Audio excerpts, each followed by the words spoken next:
Fundada por Manuel Ricardo, a Bohemiana Arquitetura Sustentável vai muito além de um escritório de arquitetura. Aqui, nós transformamos os seus sonhos em projetos arquitetônicos completos, guiados sempre pela sustentabilidade, individualidade e o cuidado com a saúde mental. Cada espaço que projetamos nasce da harmonia entre a praticidade, natureza e identidade cultural, resultando em construções vivas, humanas e conectadas com o ambiente.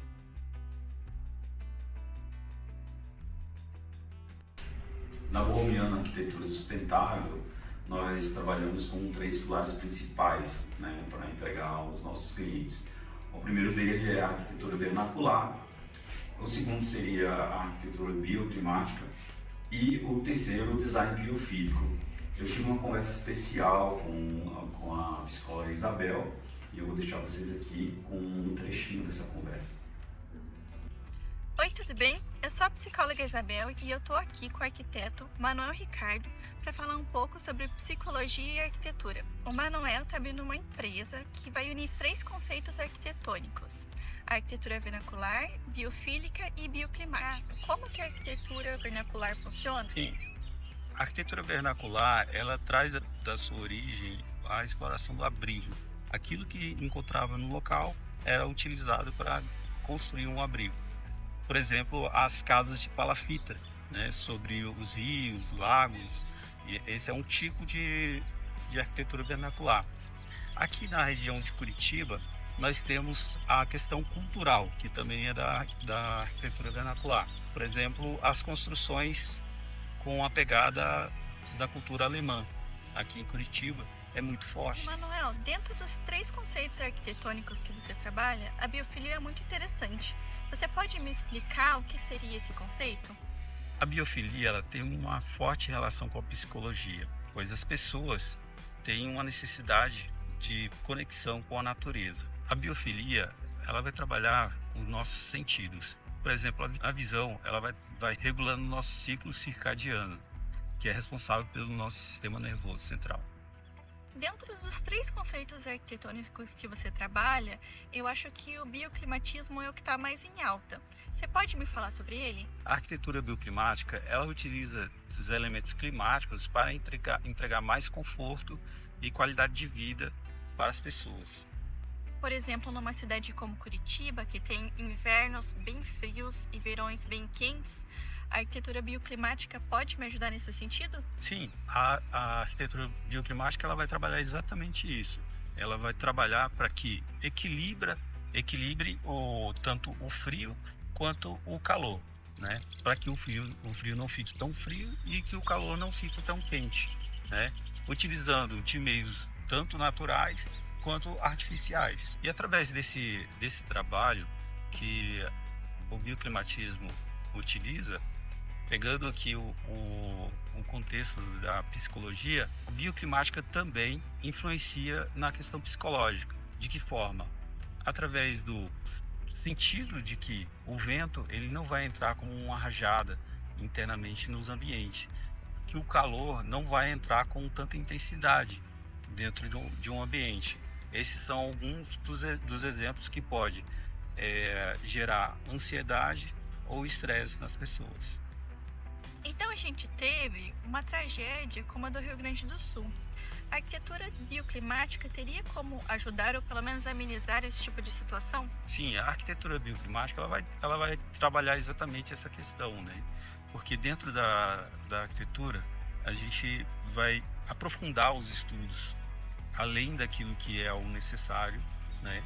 Porque o foco são as pessoas, utilizando de mecanismo para avaliação da altimetria, né, dos locais onde vai ser implantada uma residência, por exemplo, e também a questão da precipitação, né? Então, no bioclimatismo a gente estuda essa questão da precipitação, ou a trajetória da água, né? Por exemplo, tem locais que você não percebe que ali vai passar água, mas com esses estudos a gente consegue prever que ali vai passar uma água e a gente pode trabalhar para que a água passe e não prejudique as construções. A arquitetura sempre traz uma questão elitizada na perspectiva das pessoas. Esses três conceitos se aplicam a todos os níveis socioeconômicos? Esses três conceitos, eles particularmente, eles tendem a atender todos os níveis, todas as classes econômicas. Inclusive pelo fato de todos eles explorarem de forma responsável os recursos naturais locais, né? Isso tende a gerar uma economia pontual, né? E estudos comprovam que traz uma redução em média de 35%, né, para as pessoas. Tem a tendência também da reciclagem, né, que é uma questão muito sustentável. Hoje, no Brasil, ele já está sendo utilizado, inclusive, como normativo para a construção. A Borromeano é membro da GBC Brasil, Green Building Council, uma das maiores certificadoras de construção sustentável. E com isso, a Borromeano tem a acreditação para conduzir os seus clientes, né, para a certificação LEED, que é voltado para interiores, e com casas e condomínios, casas sendo para casas unifamiliar e condomínios para multifamiliar. Nosso compromisso com a GBC Brasil é projetar ambientes, né, que refletem a excelência arquitetônica e o respeito com o meio ambiente. Mas nosso principal diferencial é que acreditamos nos relacionamentos humanos. Para Manuel e Ricardo, cada projeto é único, cada cliente tem sua necessidade e sua trajetória, e honramos e respeitamos isso em cada processo. Criamos espaços que contam histórias, expressam personalidades e se integram ao meio ambiente.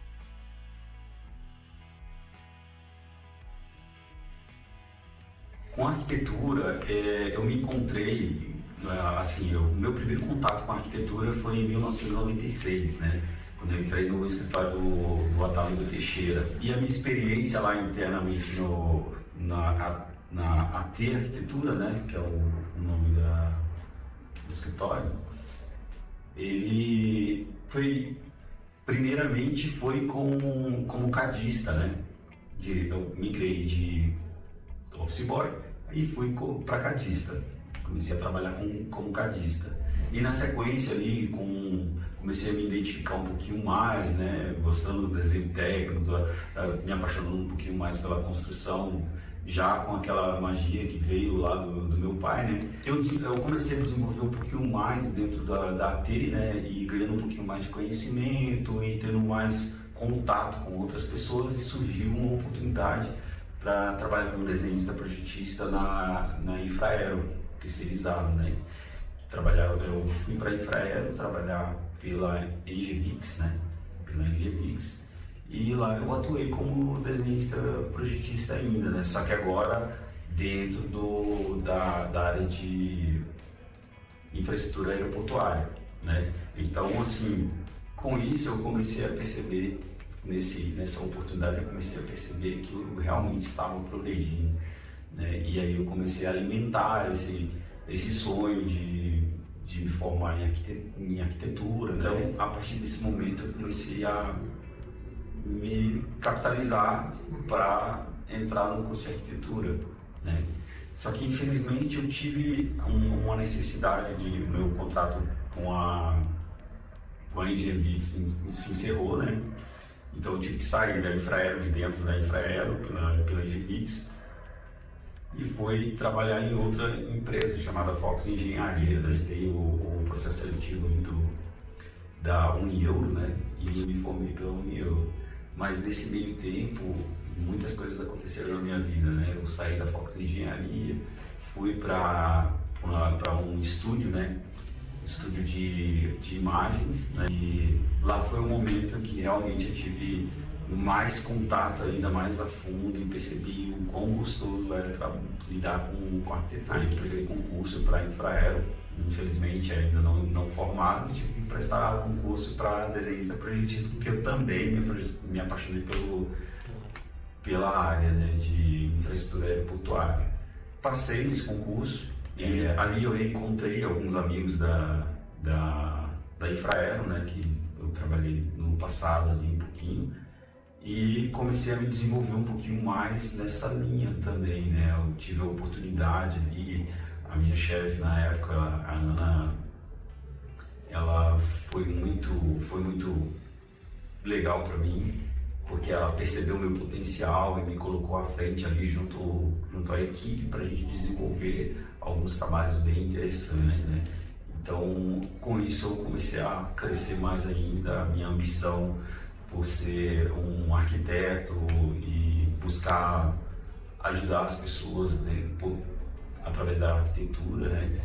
E ali ainda dentro da Infraero, né, eu me formei, concluí meu curso de graduação e junto com os meus contatos, meus colegas ali em volta, né, tanto lá da AT, da Engevix, da Fox e da própria Infraero, né, eu comecei a ter as minhas primeiras experiências como arquiteto e na sequência ali eu tive algumas outras oportunidades, né.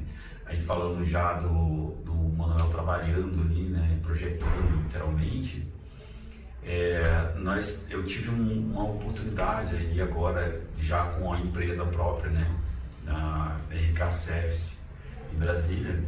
Quem fundou essa empresa fui eu e mais 3 irmãos, né. Então assim, com isso eu fui aprofundando mais ainda a minha paixão pela arquitetura, né. Em 2006 eu conheci, me apaixonei por Curitiba e depois eu tracei um plano e falei, poxa, eu preciso morar nessa cidade.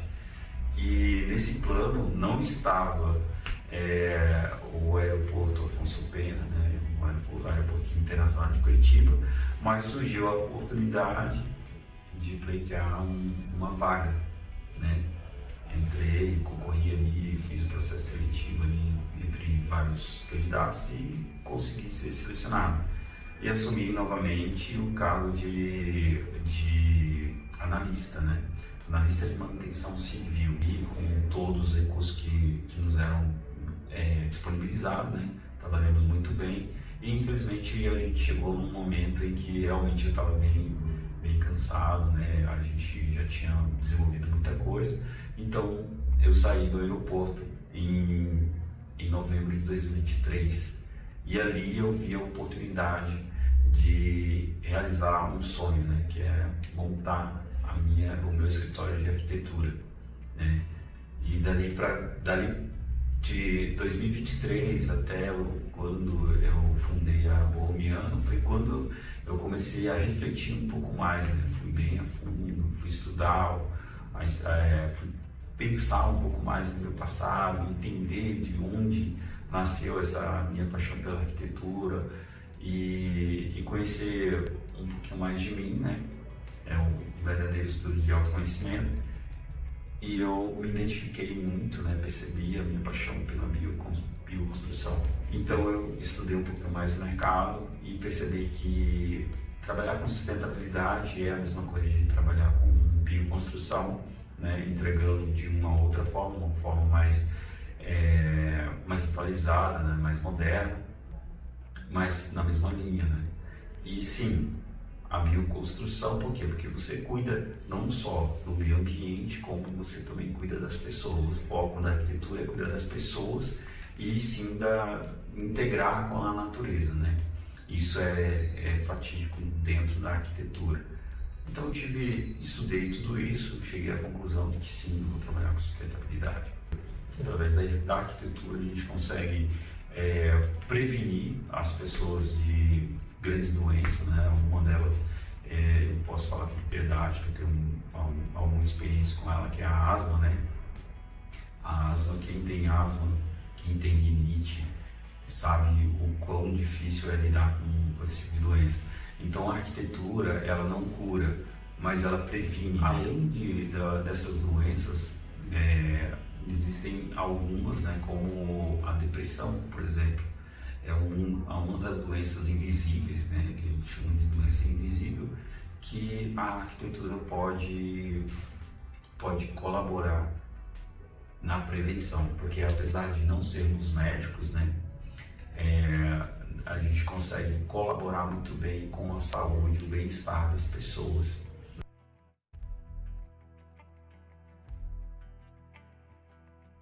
Na base, acreditamos que cada construção é uma oportunidade de transformar o mundo. A arquitetura verde não é apenas uma tendência, é um compromisso com o futuro. Projetamos com propósito, construímos com consciência. Gostou de conhecer a Bohomiano? Então se inscreva no canal para ficar por dentro de todos os nossos projetos.